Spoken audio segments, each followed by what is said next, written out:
是 Aton 的 Claire。那今天要来为大家开箱我们 Aton 3.5系列。那首先你开箱以后，你会获得一台3.5的机器，以及这些配件。那不可或缺的就是我们的电源线及 Power Supply 的部分，一定要确认这个有在箱子里哦。那再来，我们会检查到我们料卷的支撑杆。料卷支撑杆呢，它是跟保持器放在一起的，那它可以让你的料固定在你的机器上面，比较不会随意的晃动，影响你的出料哦。那线材的部分呢，我们单喷头会收到一卷我们原厂的 PLA 线材。那如果你是双喷头的买家，你会收到一个多一卷酒精料的部分。那再来这边，我们有一些列印的物件，这是在确保我们出机的时候，你的机器是可以正常运作的。那如果说您手边已经有觉得我想要适应看看的档案，那也可以提供给我们。那我们会在出厂前帮你做适应的动作，最后拍照跟您确认。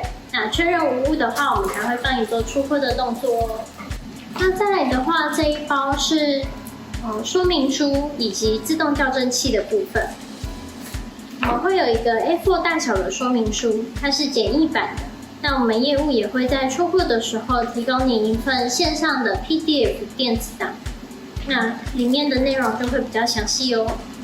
再来呢是我们的 WiFi 模组，这个非常的重要，因为在我们 3.5 的系列里面，我们 3.5 是可以透过 WiFi 去做传输与接收的哦。那自动校正器，相信有关注 Aton 的朋友都知道吧？那就是将自动校正器接在机器上以后，很快速的就可以完成你的自动校正，而且精准度非常的好哦。那再来的话，这是我们的备品喷头，我们有附一个黑色的洗脚套，它可以维持你的温度，就是固定在一个比较稳定的区间，比较不会掉温哦。那以上是我们这一小包里面的内容。最后呢，我们会有一个万能的工具配件包，这个非常的好用，里面会有我们的进口铲刀、切口钳、6角小螺丝起子，然后铁芙蓉润滑油以及口红胶。